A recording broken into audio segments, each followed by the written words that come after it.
굿모닝, 굿나잇. 10분 아침 묵상 잠자리 생각 성령과 동행하는 삶 29번째 사도행전 29장 당신을 향한 하나님의 계획이 있습니다 입니다. 30절 31절 읽겠습니다. 바울이 온 이태를 자기 셋집에 머물면서 자기에게 오는 사람을 다 영접하고 하나님 나라를 전파하며 주 예수 그리스도에 관한 모든 것을 담대하게 거침없이 가르치더라. 사도행전 29장은 없습니다. 하지만 28장 마지막 성경 본문 2절과 그 내용이 제 가슴을 울리고 있어서 살아있는 하나님의 말씀을 경험하게 됩니다. 청년 때 온누리교회 경배와 찬양에 참석하면서 벽면에 써있던 엑스 29를 늘 기억하고 있습니다. 오늘 본문 28장 마지막 2절을 묵상하면서 저와 동역자 여러분도 사도들의 삶을 이어가시기를 원하는 마음에 29장을 더 추가해 봅니다. 사도 바울은 끝까지 복음을 예수가 그리스도이신 것을 전하고 있습니다. 누가는 사도들의 행전을 이렇게 마무리하고 있습니다. 바울의 그 죽음에 대해서는 어디에도 언급하지 않고 복음을 전하는 모습으로 사도들의 걸음을 마무리하고 있습니다. 그리고 하나님의 계획은 계속 성취되는 것을 기록하며 마무리가 됩니다. 누구나 부르심이 있습니다. 물론 그 부르심의 내용이 다를 수 있지만 그 결과에 대한 것은 지금도 어느 누구도 함부로 평가하거나 이야기할 수 없습니다. 오직 하나님 앞에 섰을 때 내 머리에 씌워지는 관과 주님의 음성을 들으면서 정확히 보고 듣고 깨닫게 될 것입니다. 내 머리에 쓰여지는 것이 희락의 면류관일지 생명의 면류관일지 영광의 면류관일지는 모르지만 결국 요한계시록 4장에 주님을 만나서 우리가 하는 것은 그 면류관을 하늘 보좌로 던지며 우리의 주님이신 하나님, 주님은 영광과 존귀와 권능을 받으시기에 합당하신 분이십니다. 주님께서 만물을 창조하셨으며 만물은 주님의 뜻을 따라 생겨났고 또 창조되었기 때문입니다. 라고 24장로들의 고백을 우리는 우리의 귀로 듣게 될 것입니다. 우리 역시 머리에 관을 벗어 던지며 주님의 보좌로 던지면서 그 모든 영광과 은혜가 하나님께로부터 온 것을 선포하면서 하나님을 찬양하는 예배의 자리가 반드시 우리 모두에게 있을 것입니다. 바울은 오늘 본문에서 거침이 없습니다. 어떻게 그는 이렇게 할 수 있었을까? 하루 종일 말씀을 되새기며 생각하고 질문하고 주님께서 말씀하시는 것을 또 묻는 하루를 보내면서 오늘 바울의 마지막 그 본문 상황을 통해서 알게 하시고 깨닫게 하셨습니다. 하나님께서는 동역자들을 위해서 기도하라고 말씀을 주셔서 묵상을 멈추고 기도했습니다. 그리고 아침에 주님이 제게 묵상 제목을 바꾸라 하셔서 묵상 제목을 바꾸면서 마무리하게 되었습니다. 바울은 유대인 중에 높은 사람을 바울이 청해서 모임을 갖습니다. 그리고 자신이 쇠사슬에 매인 이유를 설명하고 자신의 죄 없음을 로마인들이 증명하는 것도 말합니다. 이후에 그들과 나를 따로 정해서 만남을 갖는 자리에 많은 사람들이 바울이 머무는 곳을 찾습니다. 바울은 자신이 유숙하는 집에서 아침부터 저녁까지 하나님 나라를 증언하고 모세의 율법과 선지자의 말을 가지고 예수님을 전합니다. 바울은 전하고 가르치는 일을 끝까지 합니다. 바울의 증언과 가르침을 듣는 사람들 중에 믿는 자와 믿지 않는 자가 구분이 되는 것을 보게 됩니다. 그러면서 바울은 이사야서 6장 10절에 그 이사야 선지자의 글을 인용하지요. 이사야 6장을 여러분이 묵상하시면 너무 좋을 것입니다. 성령이 이사야를 통해 유대인 너희 조상들에게 말씀하신 것이 옳은데 라고 시작하면서 그 제시하는 바울의 이사야 선지자의 말 한번 들어볼까요? 이 백성들이 마음이 우둔하여져서 그 귀로는 둔하게 듣고 그 눈은 감았으니 이는 눈으로 보고 귀로 듣고 마음으로 깨달아 돌아오면 내가 고쳐줄까 함이라 하였으니. 이 말씀은 정말 무서운 말씀이죠. 듣기는 들어도 보기는 보아도 마음으로 깨닫지 못하는 무리를 향해 외치시는 그 예수님께서도 이 말씀을 마태복음 13장 14절에 인용합니다.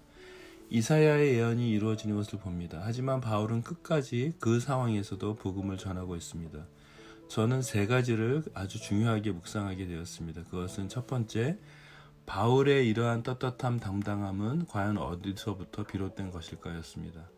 그리고 배후에 역사하는 사단의 그 수없이 많은 방해도 성경 본문 사도행전에서 보았습니다. 그리고 이 모든 것에 하나님의 열심과 하나님의 사랑을 묵상하게 하셨습니다. 바울은 부끄러워하지 않습니다. 자신의 고난을 받는 이유, 자신이 거절을 당하는 이유, 자신이 하나님 나라와 복음으로 인해서 당하는 것을 부끄러워하지 않았습니다. 왜요? 그는 하나님의 성령을, 하나님의 사랑을, 주님을 만나는 그 경험이 있었기 때문입니다. 외면할 수 없는 그 임재를 그는 알았습니다. 하나님의 실존하심을 경험했고 율법으로만 머물렀던 말씀이 살아 역사해서 자신 안에 임하는 것을 경험하면서 말씀대로 살아가게 도우시는 그 성령을 경험하게 된 것입니다. 사도행전 1장 8절이죠. 오직 성령이 너에게 임하시면 너희가 권능을 받고 예루살렘과 온 유대와 사마리아와 땅끝까지 이르러 내 증인이 되리라 하시리라 라고 하는 이 사도행전에 쓰여진 목적 그대로 바울은 삶을 살았습니다. 그에게 성령이 임했고 권능이 있었고 그래서 모든 곳을 다니면서 예수님이 그리스도이신 것을 증언하는 삶을 살았습니다. 사랑하는 믿음의 동역자 여러분, 저와 여러분을 향한 하나님의 계획이 있습니다. 당신을 향한 하나님의 놀라운 계획이 있습니다. 사랑하는 여러분, 당신을 향한 하나님의 계획이 있습니다. 당신이 생각하는 그 연약하고 악하고 중독에 시달리며 매일 기도하고 싸우지만 또 넘어지는 여러분과 저를 향한 하나님의 계획이 있습니다. 왜요? 우리 안에 성령이 계시고 그 성령이 우리를 도우시기 때문입니다. 왜 죽으려고 하십니까? 왜 다시 그 죄의 자리로 들어가려고 하십니까? 멈추십시오. 당신과 저의 이 삶을 통해서 하나님은 당신의 그 하나님의 열심과 그 하나님의 계획을 가지고 우리를 지금 증인된 삶으로 부르고 계십니다.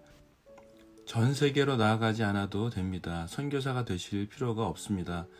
다른 누구에게 보이려고 하지 않아도 됩니다. 그저 단 한 사람에게라도 주님이 맡기셨다면 그를 위해 예수님이 구원자이며 너를 향한 계획이 있다는 것을 말해주시면 그것이 증인의 삶이며 시작인 것입니다. 그것이 여러분의 자녀일 수 있고 부모님일 수 있으며 형제일 수 있습니다. 여러분 하나님의 음성을 들으십니까? 아들아 딸아 내가 너의 인생에 내가 너의 구원자이며 소망이며 사랑인 것을 기억하여라. 아들아 딸아 이것을 내가 너에게 보낸 성령과 함께 너의 삶으로 전하면서 즐겁고 행복하게 살아가면 되는 것이다 라고 주님께서 말씀하고 계십니다. 사도행전을 묵상하며 저는 하나님께 감사하고 있습니다. 저는 어떤 한 단체에서 사역자로 사역하면서 죄에 대해서 거룩해야 함을 나누고 세상 사람들도 다 비웃는 일을 아무렇지도 않게 생각하고 넘어가고 덮어주고 침묵하는 것을 보면서 이것은 정말 부끄러운 일이고 하나님을 두려워해야 하는 일임을 말했습니다. 이것이 얼마나 귀하고 하나님이 저를 기뻐하시는 일인 것인지 제가 더 정확하게 알게 되었습니다.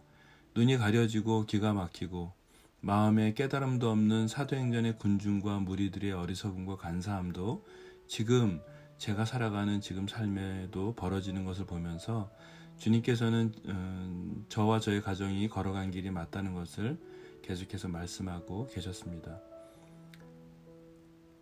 이 단체에서 40년간 사역했던 두 분의 선교사님이 연락을 제게 주셨습니다. 내용은 단 하나였습니다. 정말 미안합니다 였습니다. 평생을 해외 현장에서 선교를 하셨던 분들의 말씀이었습니다. 저는 고맙다고 전했습니다. 결국 사도행전의 모든 군중과 사람들의 일들은 지금도 행해지고 있습니다.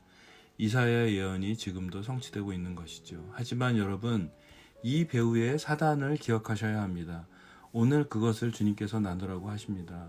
오늘 묵상은 상당히 오랫동안 진행되었습니다. 글을 쓸 수가 없었습니다. 과거에 묶여서, 죄에 묶여서, 억울함에, 답답함에 그 걸음을 포기하고 멈추지 말라고 주님께서 말씀하고 계셨습니다. 그리고 우리가 늘 강구하는 사단을 말씀하셨습니다. 눈앞에 영혼을 사랑하고 용서해야 하지만 죄를 통해서 틈타고 있는 사단에 대해서는 끝까지 용납해서는 안 되는 것입니다. 그 이유는 우리의 눈을 멀게 하고 귀를 막아버리고 또 깨달음을 막는 악한 영이기 때문입니다. 성령을 거부하게 하며 증인된 삶에 대해서는 살지 못하도록 개인과 가정과 단체와 교회와 사회를 무너뜨리기 때문입니다. 주님 앞에 섰을 때 밝혀질 너무나도 명백한 것들을 아무런 꺼리낌 없이 이야기하는 그 배후에는 사단이 존재함을 보았습니다. 얼마나 삶에 많은 것들을 무너뜨려 버리고 있는지도 보았습니다.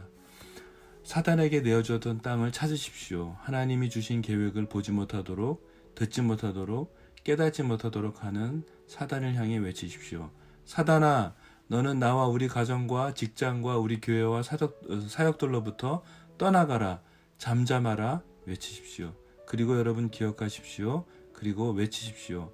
하나님, 오늘 제게 나를 향한, 우리를 향한, 우리 자녀를 향한, 우리 부모님을 향한, 우리 교회를 향한 하나님의 계획을 보여주십시오. 하나님, 죄에 머물러 있지 않겠습니다. 회개합니다. 구원의 자리에 있게 해주셔서 감사합니다. 제가 증인된 삶을 살도록 주님, 성령님, 제게 충만하게 지금 오늘도 임하여 주십시오. 예수님의 이름으로 기도드렸습니다. 아멘. 여러분 묵상하면서 여러분의 삶이 아주 조금씩 변하고 있나요? 낙심하지 마십시오. 사랑하는 여러분, 말씀을 가까이 하시고 매일 머무십시오.